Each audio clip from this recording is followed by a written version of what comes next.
Welcome everyone to our panel called Charting a Path, How to Bring Diverse Approaches to Investigative Projects.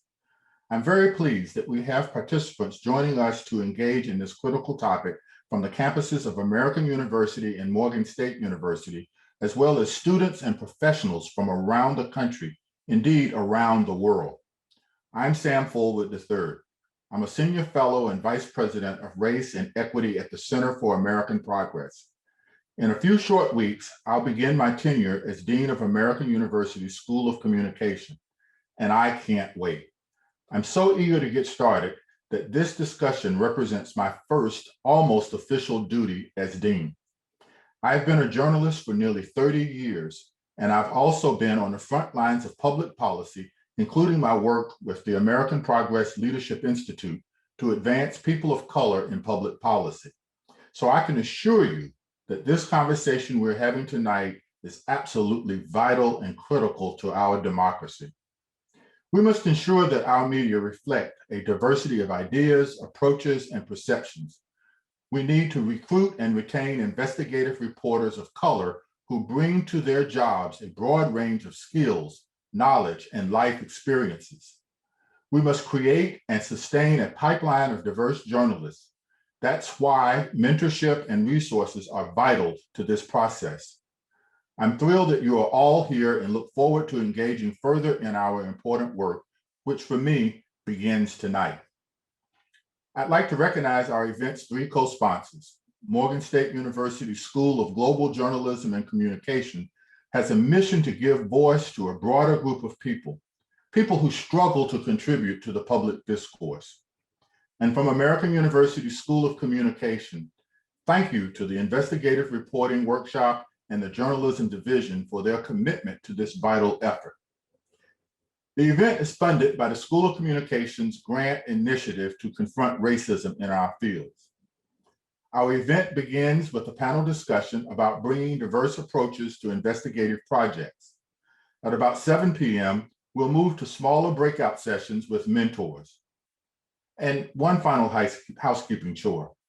Please place yourselves on mute to avoid stray noises that might distract from our speakers. Thank you for doing that. It is now my pleasure to introduce our moderator, Dwayne Bray of ESPN. Dwayne is a journalist at large for ESPN's The Undefeated, which focuses on the intersection of sports, race, and culture.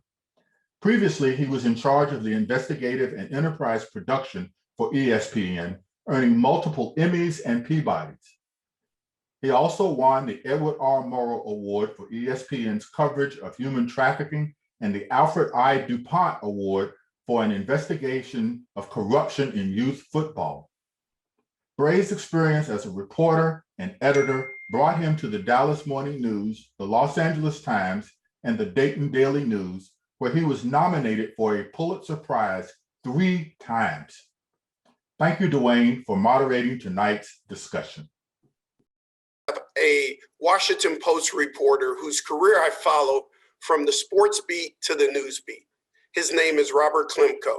He is part of the Washington Post's national security team, where he covers criminal justice.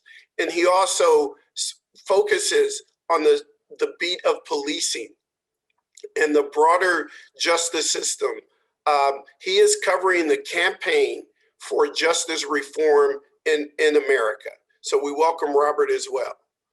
We also have Alexia Fernandez Campbell, who writes about workers' rights for inequality and opportunity and the poverty team at the Center for Public Integrity, which she joined just in 2019. And it's really given her an opportunity to spread her wings and to do more in-depth reporting. Alexia previously worked for Vox, The Atlantic, the National Journal, and the South Florida Sun Sentinel. I do think I need to mention that she has a master's degree from American University. So I just want to get started by asking the very important question of the three panelists about urgency. Why now?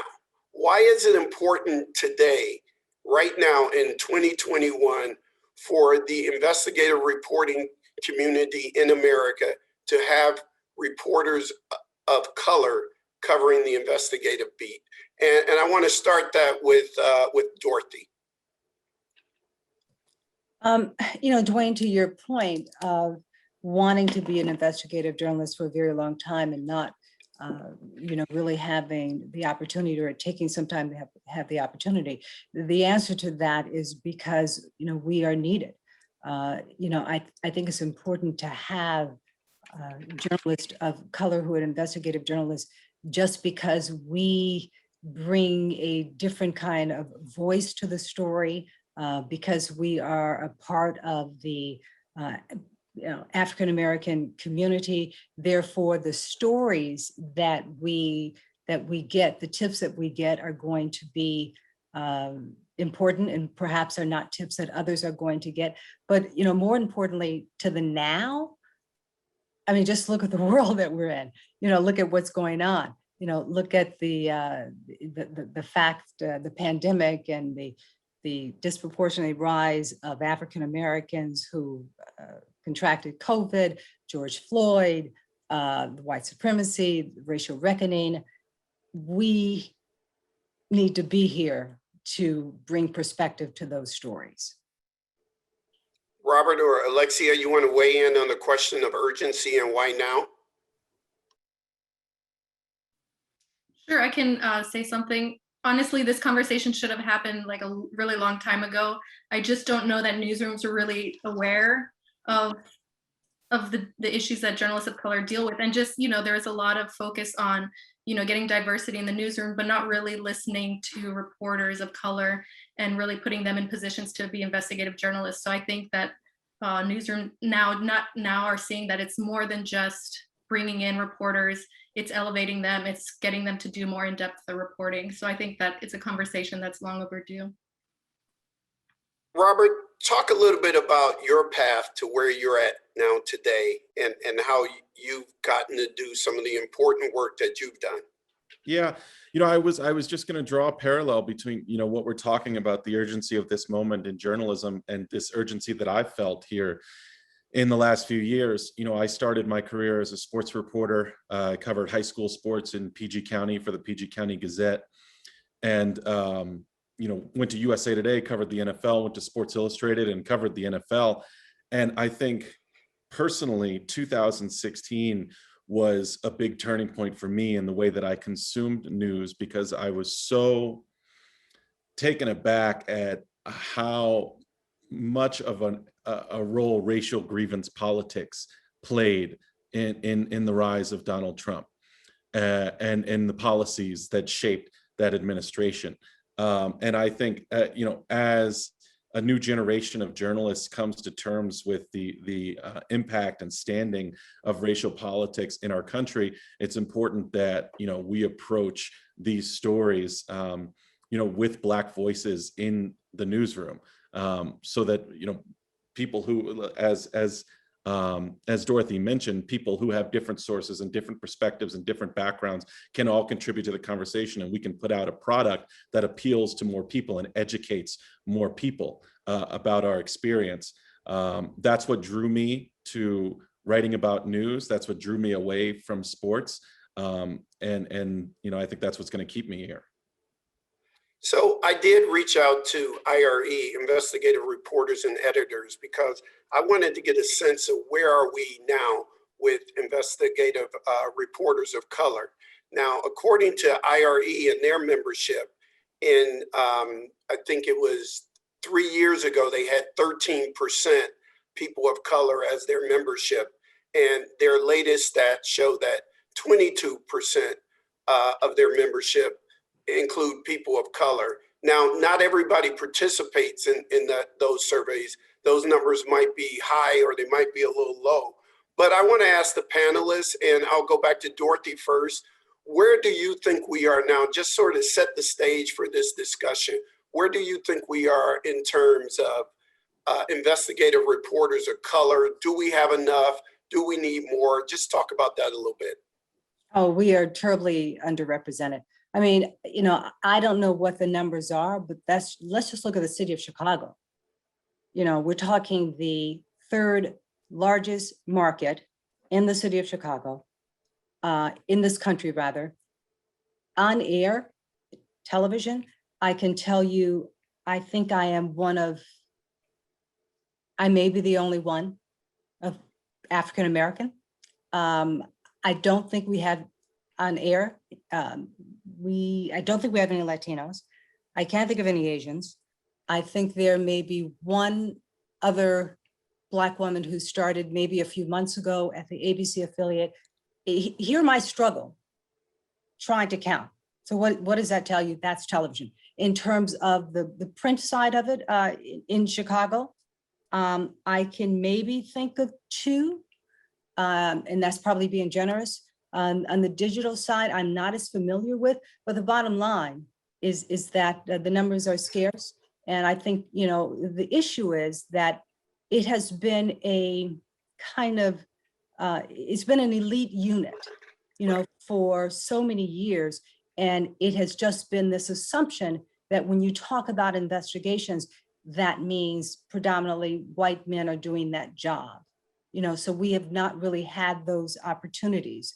You know, and as I said before, you know, the numbers, you know, 13%, 22%, you say, well, wherever we may be, I mean, clearly in this day and age where the minorities are the majority, you know, we need to see more people of color in the investigative units. Well, let me comment on that 22% figure, because I think what that shows to me, because we look in our newsrooms and we can tell it's not 22%, but that shows that a lot of journalists of color are actually joining IRE because they're seeking those skills so they can get the opportunity.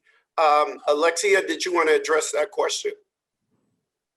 Yeah, well, one thing that like drives me crazy is how newsrooms, like they'll check off numbers or like their diversity figures, but they'll create fellowships for really early career journalists to get into the newsroom. And they're like, okay, we're done.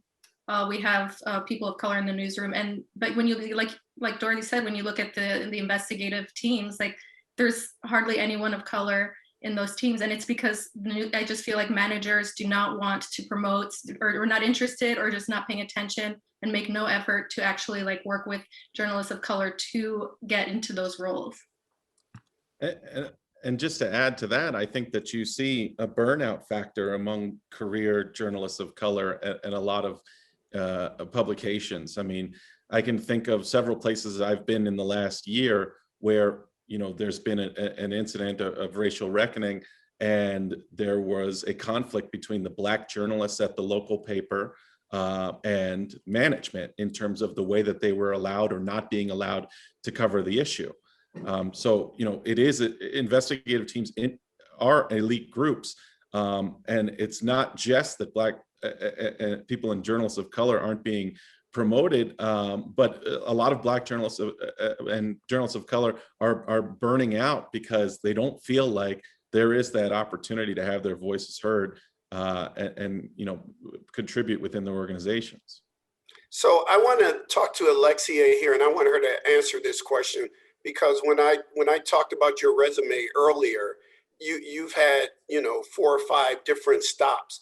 Talk about your career and your battle personally to do the kind of important investigative work you want to do in your career and the obstacles that you faced. Yeah, so I was burnt out. I was a breaking news reporter. I was a cops reporter at the Sun Sentinel for 4.5 years. And I was, you know, was getting to the point where I couldn't take it anymore, and I didn't see any opportunity for growth. And that's when, you know, when I learned about the fellowship at American University to do investigative reporting. And if I hadn't taken that fellowship, I don't know that I would have continued in journalism, but that gave me like some skills, and it let me picture myself actually doing investigative reporting. The next 3 jobs I took in DC, I couldn't get an investigative reporting job, but I kept trying to do on the side little projects as much as I could until like I finally got an investigative reporting job at CPI. I'm sorry, my question now, and I do want to go back to Dorothy. I'm going to defer to Dorothy because she's just one of my favorites of all time. So I'm I do beginning want to feel picked on. I'll let you know. Okay. I do want to go back to Dorothy with this question, but I want everyone to address it. And I want, why is this important? What is the different perspective that journalists of color, that Black journalists, African-American journalists can bring? Perhaps what is it that we're not seeing now that we might get more of if we had more participation? You know, I think some stories might be told earlier. You know, I remember looking at the news, you know, in the early days of the pandemic, and it was about maybe 5 weeks in when we began to see those stories of the high numbers of African Americans. Initially, you know, the community was just kind of like, oh, you know, this virus doesn't affect us. And then all of a sudden we saw the stories. You know, there's this part of me that says that if we had more people of color, that story might have been told earlier, you know. And I can think of some, well, I can't think of any other examples, but my point being is that I think that we would probably see different kinds of investigations. You know, if the Flint water, you know, Flint water had been going on for eons, but probably had there been a local investigative reporter, you know, who would have been taught how to ask the questions, when to ask the questions, where to send the FOIA, we might have seen that story earlier. You know, there's so many national stories that we see where the issues have been going on for years in the local community, but there was no one asking the right questions, you know, because they were buried deep. These were stories that are particular to the Black community, particular to the Latino community. I mean, look at the hesitancy, the stories that we're finally hearing now about the hesitancy among Latinos. This is something that, again, you know, has been talked about in the Latino community since the beginning. But we're only now, within the last few months, seeing those kinds of stories. And if you look at the Arab American community, you know, they practically don't exist. Why? And how many Arab American investigative journalists are there? You know, and their numbers are probably lower than the numbers that you're going to find for Blacks and Latinos. But again, there's some stories there. So we just miss out. We miss out on so many stories in communities for people of color without people of color as investigative journalists. Robert, what is the different perspective you think that you sometimes bring to your work, you know, coming from a biracial background?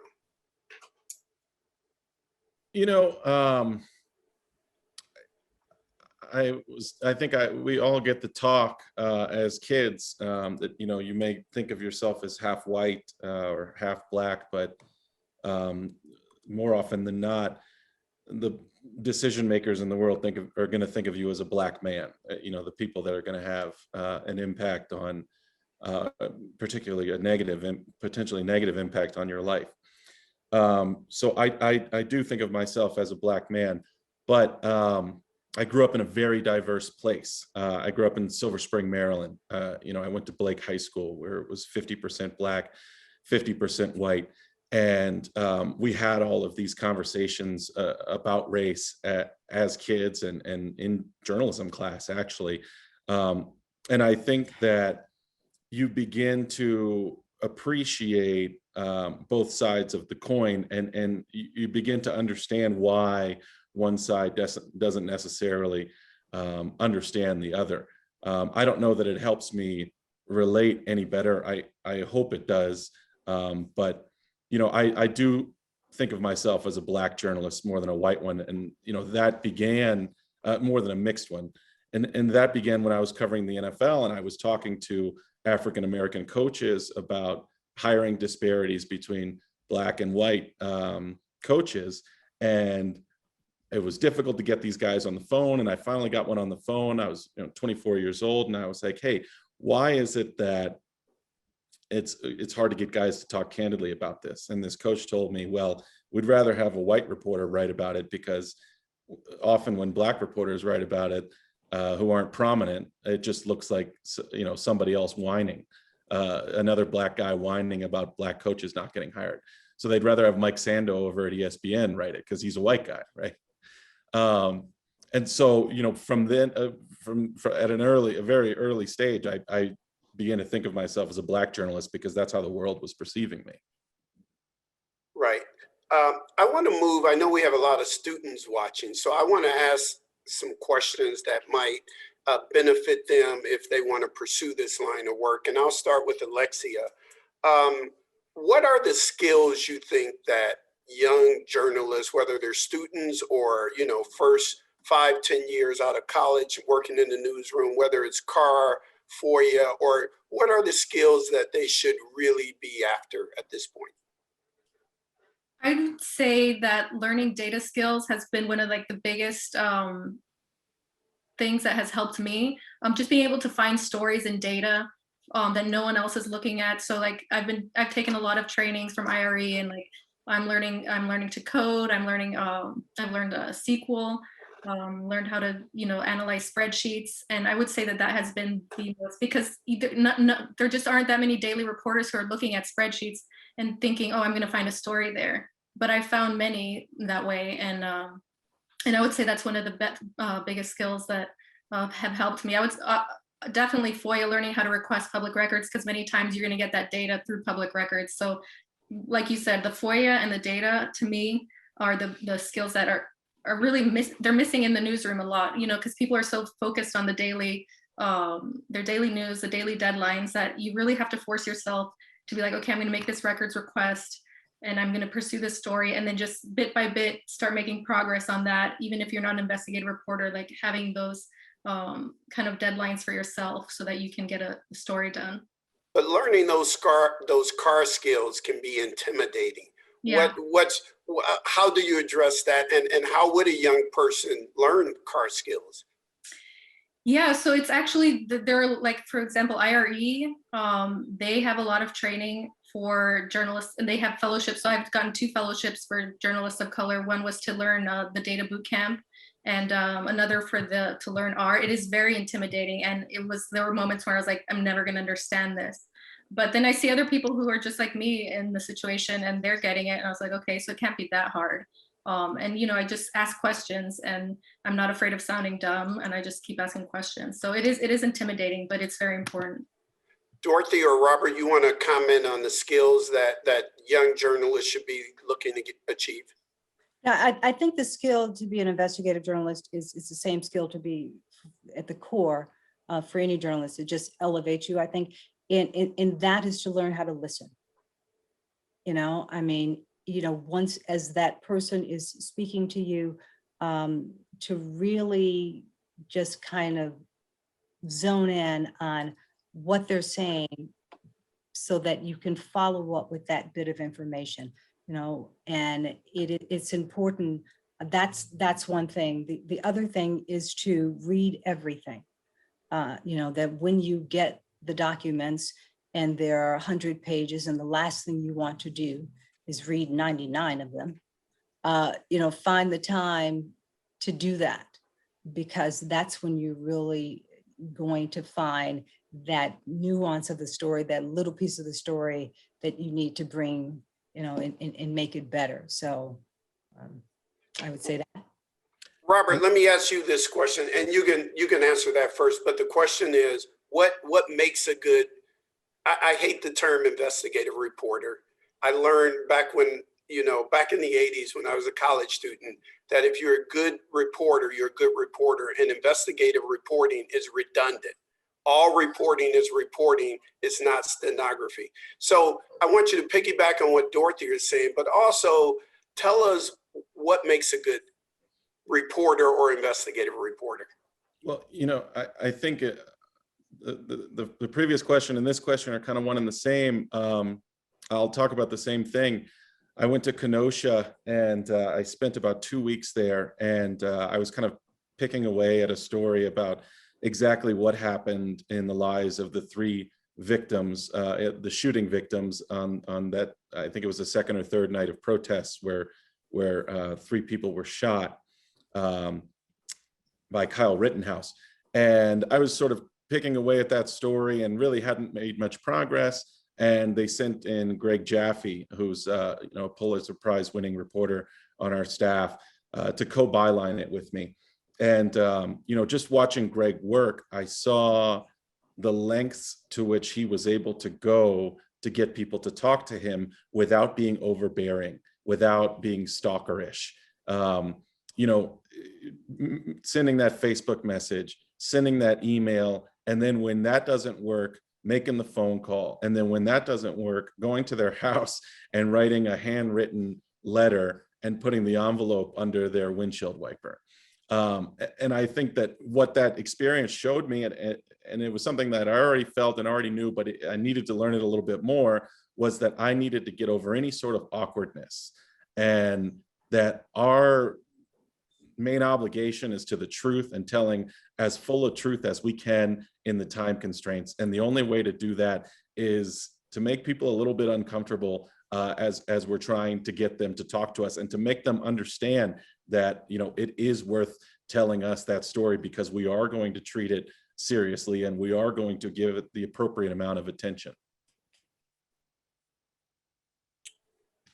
Thank you for that. When I was a young reporter, I covered various beats. I'm in sports now, but as a reporter, I covered cops and courts mainly in Dayton, Ohio, and at the LA Times. And one of the tricks that I had to do the investigative reporting is I would just gather string on a story that I thought was investigative, as I did my beat. And then I would take that to my editors and I would say, do you want me to cover my beat, or do you want me to do this story? And invariably, they always wanted me to do the better story.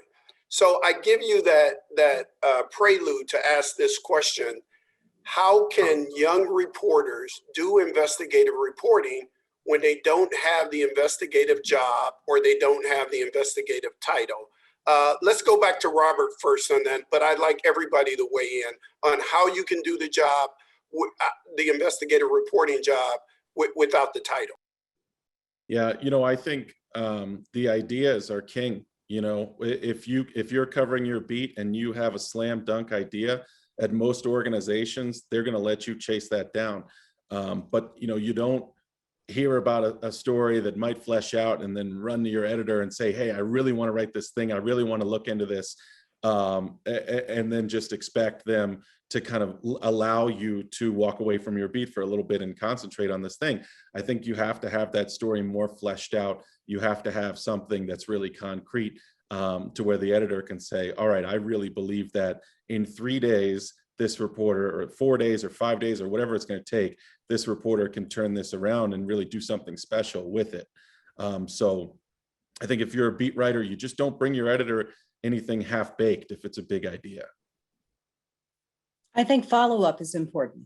I think probably one of the easiest things to do, and one of the things that that we don't do enough of as reporters, is go back in 3 months and follow up on that story. So let's say that there is this big story, everybody's covered the story, and most reporters are going to forget that story after a few months. But you're the one who's going to make another phone call in 3 months, in 6 months, and see what changed, and see what improved, and go back and tell the part that's new about it, so that that's a little bit easier to do, because the original story is already there. You've already got the video. In my case, you've already got the B-roll, and now all you need to do is find that other expert to pose the question. Well, the mayor said 6 months ago that we were going to have this. You go back to the community and so what happened? And I think it's easier to put that together, and you can just kind of show that you are the kind of reporter who is going to do the follow-up. And if you begin to do those sorts of things, then they will look to you and expect you to do that. And, as Alexa said, FOIA is your friend. The other thing, big story happens, any story happens, you're the first one to send out 10 FOIA, send them all out, and the next thing 2 weeks later, something comes in, and it's that little bit of information when they're about to send you out on story B and you go, yeah, but you know, I got this for you back today, this morning, and here's something that nobody knows. Well, they're then going to say, oh, really? Just go do that one. And when you begin to enterprise those stories, then you're going to get a reputation, and then they're going to be turning around and saying, hey, you know, Robert, what you got today? Alexia? Yeah, so what, I mean, that was something I was doing like as a cops reporter, just like filing those FOIAs, getting those records. But even when I was like on a specific beat, more like covering a labor and economic policy, I would just like scour like you go to the agencies that you cover and look at any form that they have that's filled out. And I just try to find like, oh, so that they have this information. Oh, this exists. I'm going to ask for a copy of this. And then suddenly you're getting the information that no one else is looking at. But yeah, it's hard to juggle. I think one of the important things to do is have a conversation with your editor and say, look, I know this is my job, but I really want to do more investigative reporting.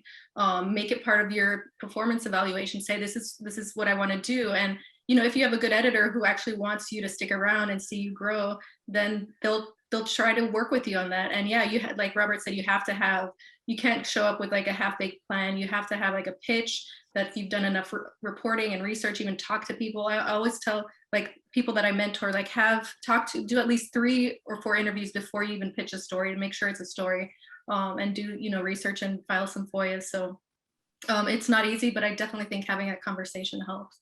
All right, how do we get past all of this? How do we get to management, to editors, to producers, and make some real progress? We've been talking about this since I was a cub reporter, and now I have over 30 years in the business. How do we make progress? Anybody weigh in on that for me, please? Progress in what regard? Progress in getting more journalists of colors the opportunity and resources to do this important work that impacts every community.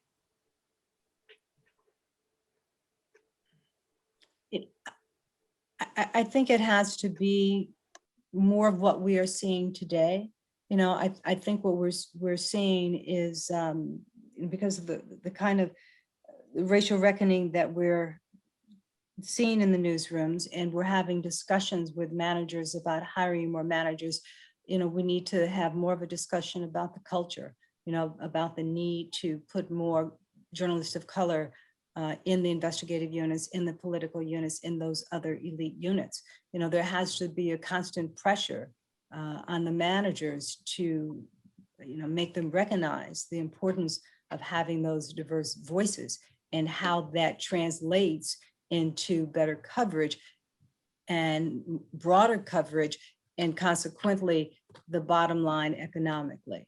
You know, I think it's just something that we have to, when I say we, I think organizations like NABJ, AAJA, NAHJ, you know, we're having those kind of conversations in pushing that. I think it's important for, you know, for universities to continue, as you're doing, turning out, teaching those skills, and making sure that you know, you're turning out students, as you are, who want to pursue investigative journalism, and, you know, have all of the tips that we've talked about here today to, you know, to continue to press managers as well. That's one way. Robert, how do we get through to management? I have no idea.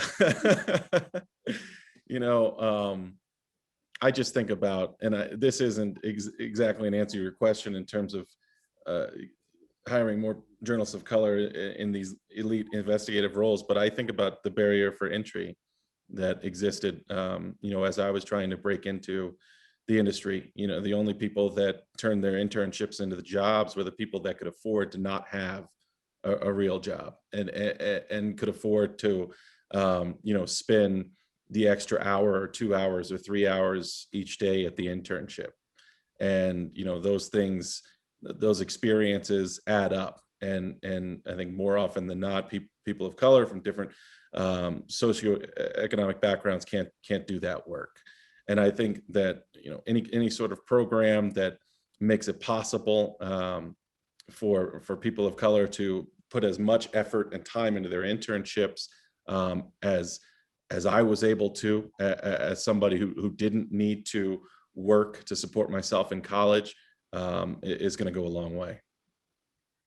And one thing that drives me crazy also, like one of my pet peeves, is the focus in DC and New York and the big national news outlets is this focus on the university where a student went or someone went. Like, did they go to Columbia? If that's the case, they're automatically like, you just like get a foot in the door. Or if they went to Northwestern, I mean, yes, some of the classes are diverse, but that single focus on these elite schools that, you know, they're not going to find as many underrepresented reporters there. It's just it creates a pipeline of mostly white men to the newsrooms. I mean, and this idea that these certain schools are somehow like creating like the best journalists, but other schools aren't. I think that is just a conversation that needs to be had about where, you know, this idea that certain schools are going to produce the best journalists. Yeah, I agree with that. I was born and raised in Cleveland, Ohio, and I went to Cleveland State University, which was not a journalism school. And the Cleveland Plain Dealer, my hometown paper way back in the day, basically said, why would we hire you when we can hire from Missouri, Syracuse, and Northwestern? Yeah. So I was proud that when I started running the investigative team at Espn, most of my staff was from Missouri, Syracuse, and Northwestern. So I want to, before we go to Q&A, I want to talk about a little bit about the work that Nicole Hannah-Jones and Ron Nixon are doing with the Ida B. Wells societies, and others are also doing that. So I think that society is something that young journalists should look at, think about joining. And I think that's one of the solutions. I want to ask the panel, what other solutions would you put out there for the students, that a ray of hope in this area? I think they should, Ida B. Wells, as you just said, great one. You know, I think they should become student members of every investigative journalism organization there is. And then they should also make a point of, many of those organizations have a link where you can see stories that have been done across the country, you know, and just really look at those stories, you know, study them. Solutions Journalism, I know, is a really good site. So I think, you know, kind of doing your homework and looking at what's out there is important.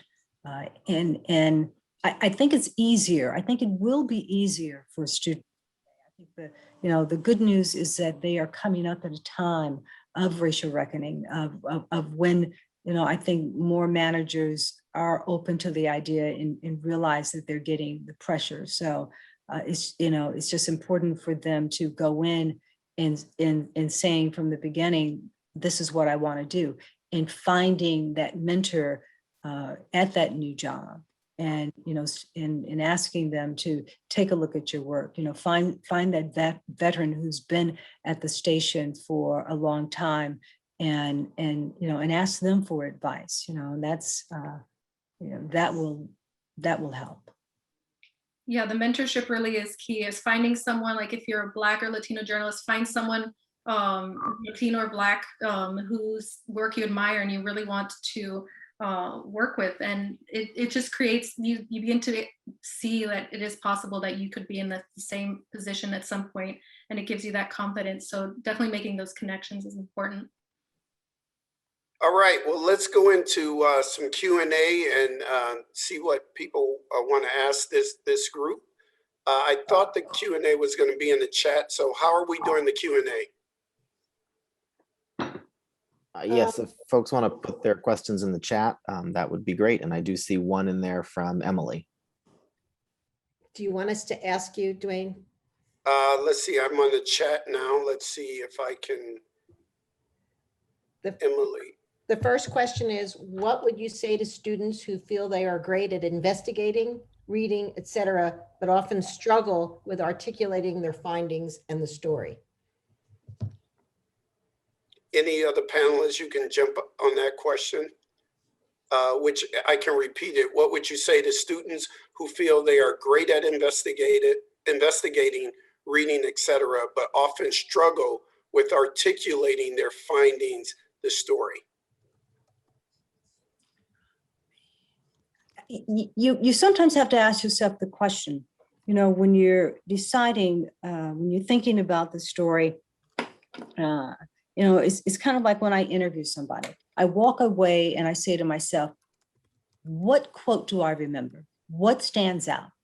You know, and it's the same thing, you know, when you're kind of researching the story, you know, just, you know, you really kind of feel it from the gut.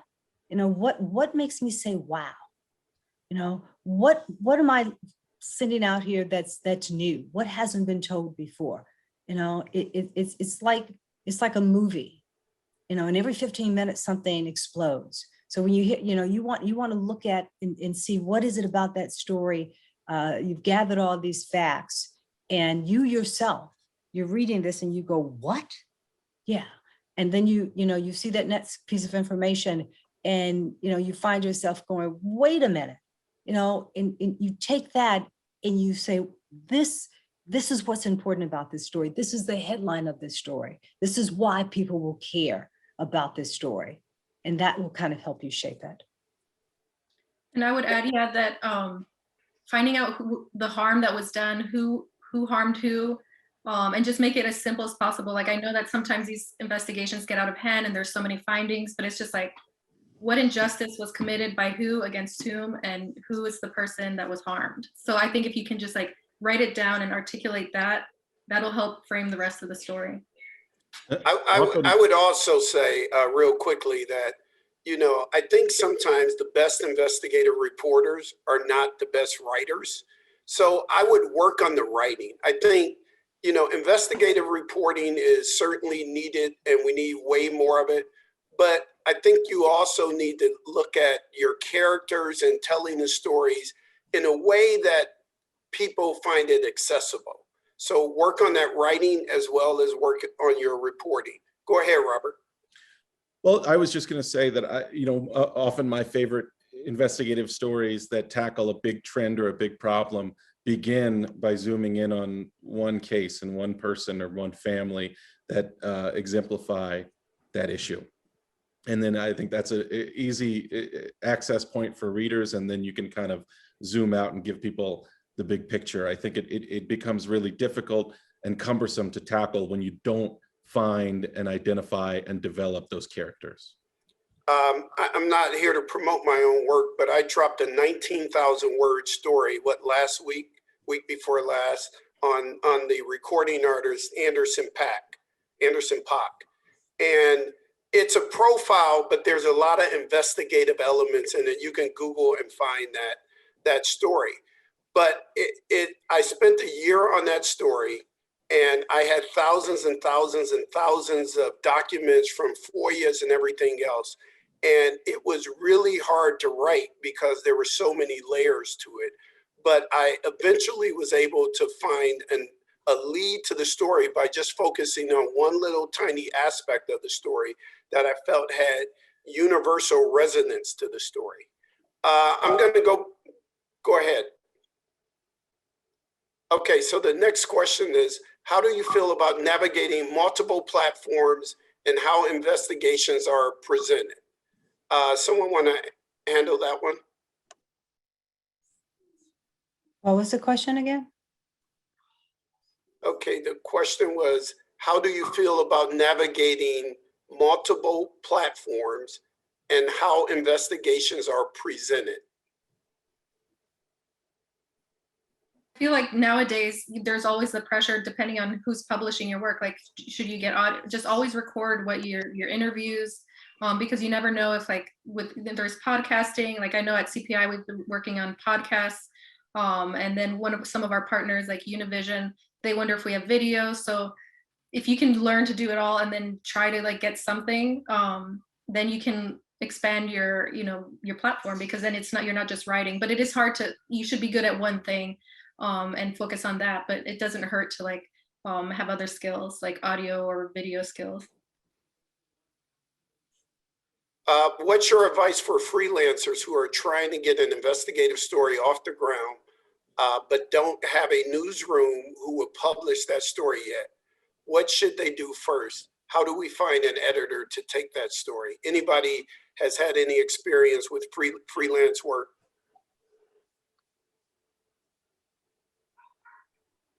I would say having a really solid pitch, not, like Robert said, some half-baked idea. You can't just say, I want to look into this. Like, you really have to have done the work. And that means that you're going to be doing a lot of work and not getting paid for it first. But, ideally, you'll have a very solid pitch that says what this is about, what your findings are. And, obviously, you're not going to have it all done, but you need to at least have enough reporting so that you know what the story is. Otherwise, I think it'll be hard to get, I don't have enough experience freelancing to know, but I do think it'd be hard to get editors on board if you're just saying, I'm going to look into this, or I want to do this, and you're very vague about it. Now, I might try, if you can afford to do it, is to do the story, write most of the story and pitch it, or maybe even, there's so many online outlets today, that I have to believe, you may not get a major media company to do it, but I'm there, the smaller ones are always looking for content, so it might be worth it to just, maybe you don't put the whole story there, maybe you put a part of the story there, so you can then get the attention of editors. You pitch it after it's published and say, hey, this was published and there's more. Maybe you tease them like that. Just an idea. Next question: are editors and news organization management concerned at all that lack of diversity in the newsroom might erode trust among news consumers? I don't think so. I think managers are not. I don't think managers are thinking that much about it. They should be. If they want to reach audiences that represent America, they should be thinking about that. But I don't think they're too concerned about it. They should be, though. I agree. I agree with that. Okay, let's look for some more questions in here. What's the most effective way to obtain court case documents if you're not a lawyer? A FOIA request, and does it vary by city, county, working on a wrongful conviction story? I'll jump in on that right away. It certainly varies by city and county. Almost everything varies by, local jurisdiction. That's one of the problems with our criminal justice system and unequal justice is every county judge does his or her own thing. I think the best way is just go to a courthouse and go to the clerk of court and try to just request a file. For a court file, generally, you don't need a FOIA if you can walk into the courtroom. Now, obviously, if you're out of town or something, you do a FOIA or some other type of state public records request and get that file. Anybody else on that particular question? You can go to Pacer, many times in newsrooms, your newsroom has access, to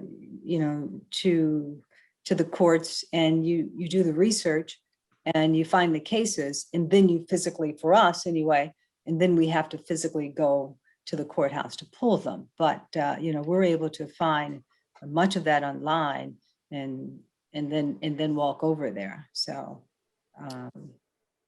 it may cost you, though. These courthouses don't give that away for free too often. I would just say I've had much more success getting documents in person than I have trying to, request them through some PIO or what have you online. There's really not a substitute for showing up and being that, annoying person at the desk, at the front desk. Okay, how can white editors and journalists be better allies? Here's what they can really do. What happens a lot of times with, especially young Black journalists of color, they'll pitch an idea and the majority in the room which oftentimes they feel the majority, they're white, and their idea just kind of goes flat. Nobody picks up on it. What that white manager can do is recognize that that person of color just said something, you know, and underscore what they're saying, repeat what they're saying, and, you know, and turn around and literally say, oh, John just suggested XYZ. John, you know, follow up on that for us, you know, acknowledge them, give them an opportunity, you know, to make that pitch and support them. You know, that's definitely one thing that they can do. And they can also be mentors to them. You know, they can also, if they see that they have, you know, kind of the core of a good story and it needs some help, whether it's published or not, you know, take that extra minute because somebody did it for you.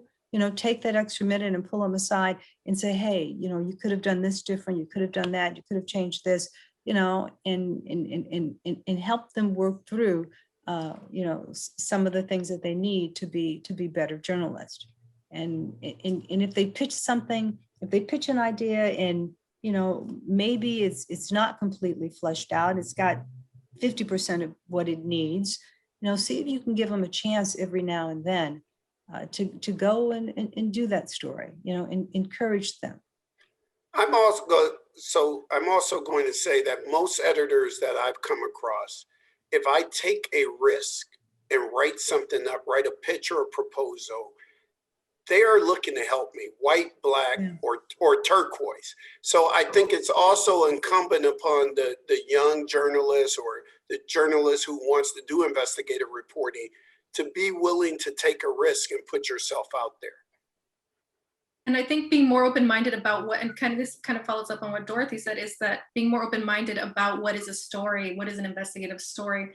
Because I remember, I'm not going to say which publication it was when I was talking about, you know, I'm Mexican American, and so I just gravitate towards stories about undocumented immigrants.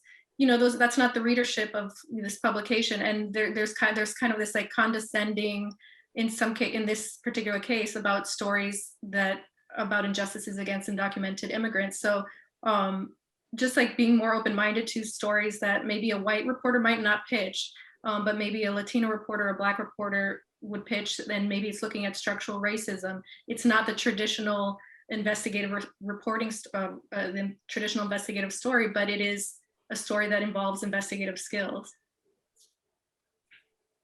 All right, I think we have time for one or maybe two more questions. Let's see, here's one.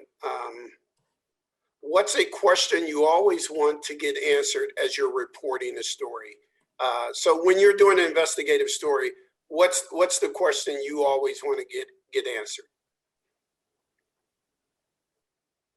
You know, I think we're often trying to understand, you know, what the consequences are for the future of whatever the trend or the issue is that we're documenting, right? So if I'm writing about, you know, the third police precinct in Minneapolis and all of their myriad issues, even before Derek Chauvin kills George Floyd, you always want to be mindful early and high up in the story to use a term I learned a long time ago, spin it forward, and to help readers understand what's next and what we're reporting, what the consequences will be for that, and whatever the institution's plan is in order to you know, create change if that's the case.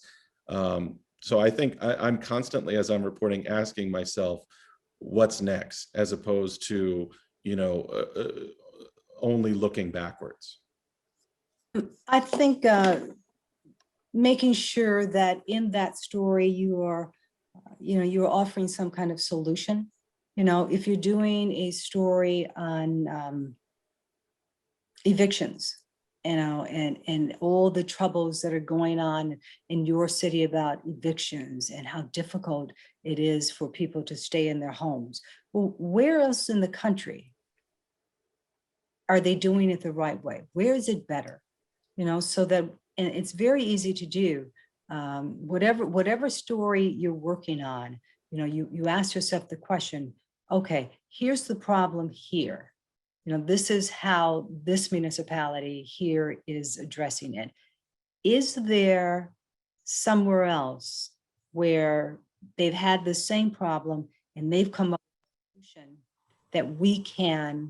that I can put in my story that says, hey, they're doing this in New York. In Seattle, they had a problem like this last year, and this was the solution that they found. So that you always leave you leave the public with some hope, with some answers.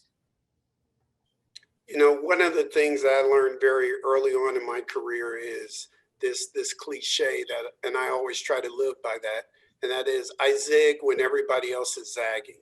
If everybody else is covering the story a certain way, just look for a different way to cover that story. I do think we're out of time, and I have a lot of hope for this discussion and for investigative reporting in America, in part just because I'm looking at the screen and I see three panelists here who I admire very much. And I think they all come at stories from a different angle. And I think that's very good news. So I want to thank you all for participating tonight. And it's been my pleasure to be your moderator. And I'll see you around. Speaking for American University and Morgan State, we want to thank you. This is an extraordinary panel, and Dwayne, you did an amazing job running it. Thank you all for the time. I want to tell you what's going to happen next. We have some people who are staying for breakout rooms. We're going to have one breakout room with John Sullivan and one with Randall Pinkston. I'm going to introduce them, and then they're going to take just a minute to tell you about their programs at their schools. John is the investigative reporter in residence and the investigative reporter at the Washington Post. He's from AU. He's going to run one of the breakout rooms. And Randall Pinkston, hopefully Dorothy Tucker will be able to spend a few minutes in the room with Randall. Randall is a professor at Morgan State University School and Global Journalism and Communication. He's a former correspondent for CBS and Al Jazeera America. And so he and Dorothy will also host one of the rooms. Matt Selecki, who is going to make sure that you get split into those rooms. We'll do that in just a moment. But first, I want to give John a moment to tell everyone about what is happening at AU, and Randall to take a moment to talk about Morgan State.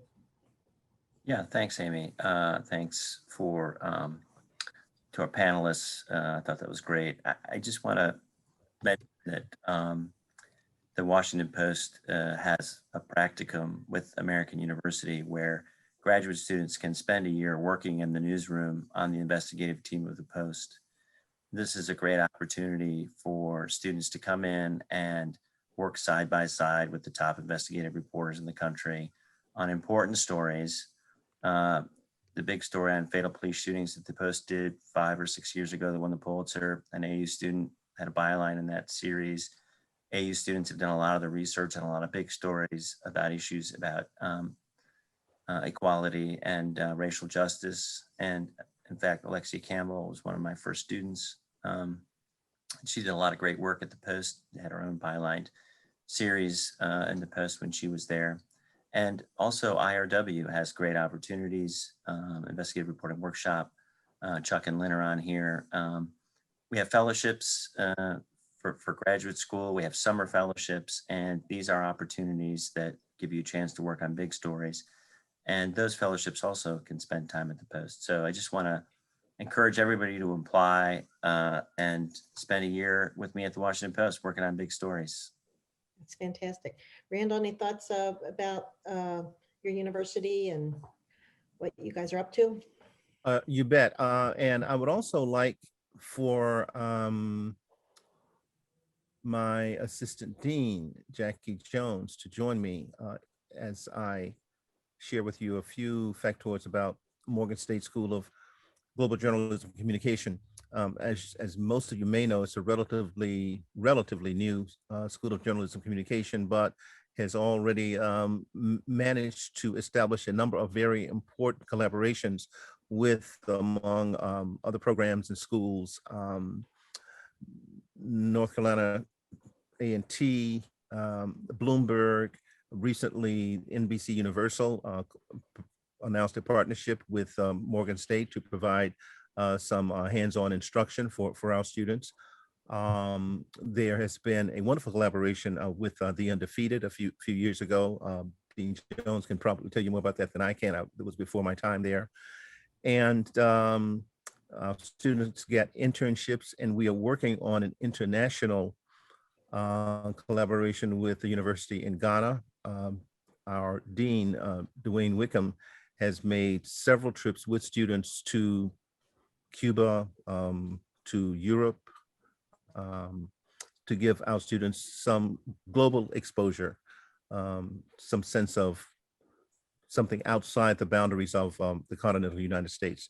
So that's a little bit about Morgan State, and if any of you are interested in joining us, we would welcome you. Jackie, are you here?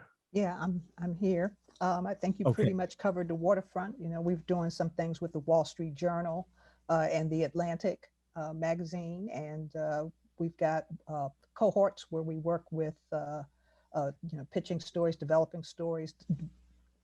developing a pipeline for internships.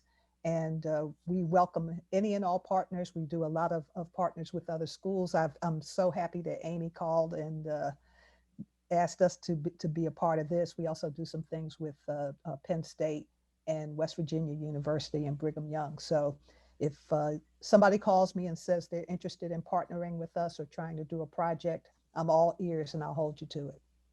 Thank you. Thank you both for your participation and your energy putting this together. We're going to send you off to breakout rooms, for the 2 rooms that we talked about, for about 20 minutes. And after that, we're going to let you guys close up your rooms and let everybody leave rather than coming back to the group, if that's okay. Matt's going to split you up. If you didn't get a chance to sign up to be in a breakout room, you can Matt, want them to say that in the chat? No, we'll, I'm going to open the breakout rooms in just a moment, and you will be able to pick the room that you want to go into. And there's only there's not too many of you, so I can then push everybody else into the rooms as well. So okay, we'll get there in just a moment. Okay. And thank you for the participants. You were wonderful. Your questions were great. Obviously, this is just the beginning of an incredibly important discussion that we need to have. And I thought tonight really went well. Thank you.